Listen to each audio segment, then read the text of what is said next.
Halo, apa kabar? Kini saatnya Anda menyimak berita Jawa Tengah bersama saya, Frin Meriana. Sejumlah berita pilihan akan kami sajikan untuk Anda dan berikut berita utama hari ini. Petugas Damkar Klaten evakuasi seekor ular yang berada di plafon rumah warga di Desa Joton. Diguyur hujan deras 2 hari berturut-turut, puluhan hektar tanaman bawang merah di Brebes kebanjiran. Diduga ada kendala pada bagian rem, truk molen terguling di Kabupaten Tegal. Sopir truk meninggal dunia.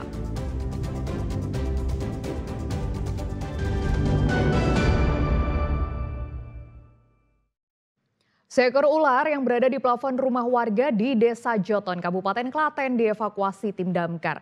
Dalam waktu 25 menit, ular yang melilit tiang penyangga berhasil dievakuasi.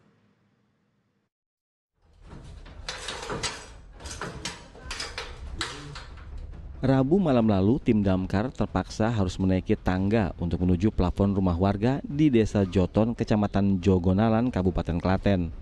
Naik ke ketinggian 5 meter ini, petugas dengan hati-hati berusaha mengevakuasi ular dengan panjang 1,5 meter yang melilit di tiang pondasi atap rumah. Perlu waktu 25 menit untuk melepas lilitan ular jenis bandotan yang melingkar di kayu penyangga genteng ini. Setelah lepas, petugas lalu memasukkan ke kotak plastik. Untuk proses evakuasi berlangsung sekitar 25 menit. Untuk tekniknya kita menggunakan teknik manual. Kita menggunakan tangga untuk asesmen awal. Lalu kita naik ke atas atap rumah untuk melakukan pengusiran. Setelah ular berhasil keluar dari tempat persembunyiannya, lalu petugas yang lain menangkap ularnya dari dalam. Ular kemudian dibawa petugas ke markas damkar untuk dikarantina dan selanjutnya akan dilepas liarkan ke habitat yang jauh dari permukiman. Krisna Agung melaporkan dari Kabupaten Klaten. Diguyur hujan deras 2 hari berturut-turut, puluhan hektar tanaman bawang merah di Brebes terendam banjir. Untuk menghindari kerugian yang lebih besar, petani terpaksa menuai bawang sebelum masa panen. Hamparan hijau kebun bawang di Desa Sidamulya, Kecamatan Wanasari, Kabupaten Brebes kini berubah menjadi lautan air. Air kecoklatan ini merendam puluhan hektar kebun bawang imbas dari hujan 2 hari berturut-turut yang melanda kawasan ini sejak Selasa malam. Usia kematangan bawang yang seharusnya berlangsung 10 hari lagi, namun petani terpaksa memetik bawang sebelum masa panen karena khawatir bawang busuk akibat terendam banjir. Meski tak berharap banyak, umbi-umbi bawang dari hasil panen di tengah banjir ini diharapkan memiliki kualitas yang bagus agar harga tak terlalu murah. Banjir karena curah hujan 2 hari berturut-turut terlalu besar, Pak. Jadi karena sungai Layapan yang mengalir ke sana itu tersumbat karena adanya jalan tol, Pak. Oh gitu. Karena terlalu sempit, akhirnya nggak lancar apa ya? Nggak lancar jalannya. Terus kalinya juga tidak dinormalisasi, belum ya? Tidak dikeruk ya.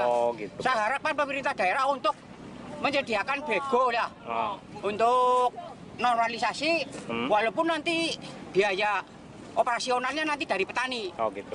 Dini, Pak. Kalau bawang ini dipanen karena sudah tergenang air kayak gini ya, akhirnya nanti busuk walaupun usianya belum mencapai panen. Petani berharap pemerintah akan memberikan solusi terkait banjir agar petani bawang tak khawatir dan tak takut saat hujan turun. Sugiartono melaporkan dari Brebes. Banjir juga mengenangi hektaran padi di Purworejo. Akibatnya padi yang baru ditanam terancam mati.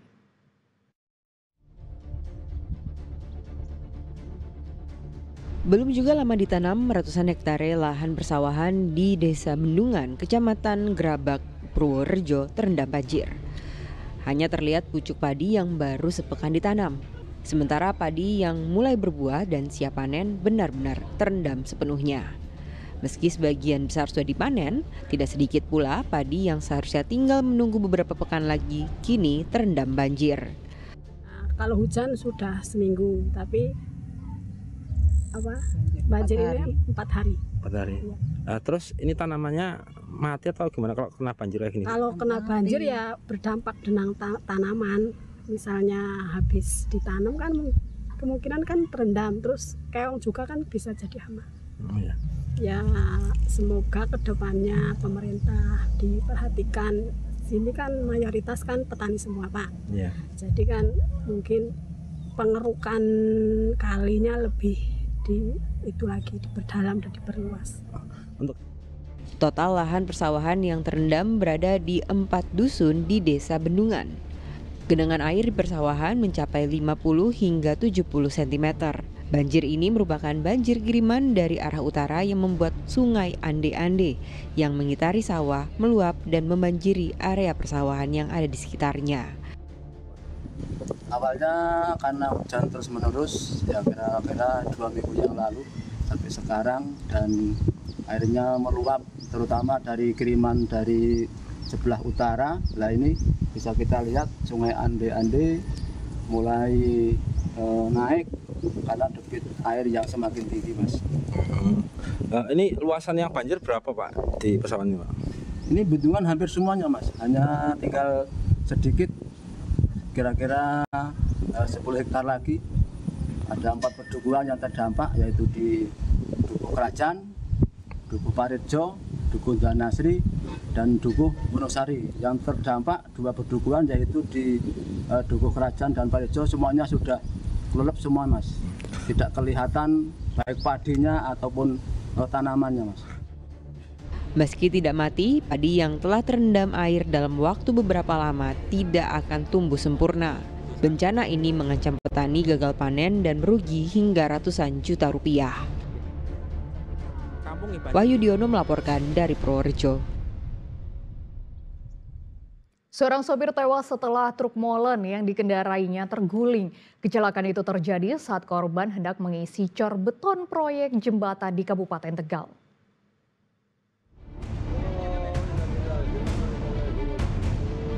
Petugas proyek menolong seorang sopir yang mengalami kecelakaan di lokasi pembangunan jembatan Kalerang, Desa Karangjambu, Kabupaten Tegal. Kecelakaan terjadi pada Rabu siang. Saat itu korban hendak mengisi cor beton pada rangka fondasi jembatan dengan berjalan mundur. Rem truk terkendala hingga truk melon ini terprosok dan terguling. Korban yang terluka cukup parah di kepala dilarikan ke rumah sakit. Naas, nyawanya tidak tertolong. Kejadian informasinya jam 10.50 lebih pada saat truk ready mix molen akan naik, setelah parkir naik, kemudian bermuatan cor semen naik, kemudian turunnya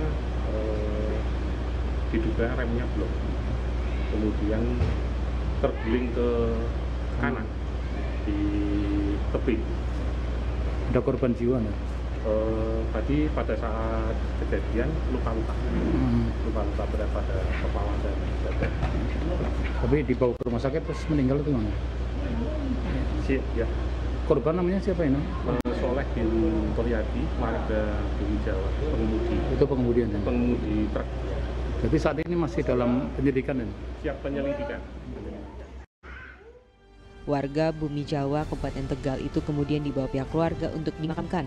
Sementara kasus kecelakaan di lokasi proyek pembangunan jembatan Kalerang ini dalam penyelidikan. Sebab diduga ada unsur kelalaian dalam proses penumpahan cor semen. Sebelumnya pada September 2025 seorang pekerja juga meninggal dunia karena tertimpa rangka jembatan yang ambruk. Kuncoro Wijayanto melaporkan dari Kabupaten Tegal.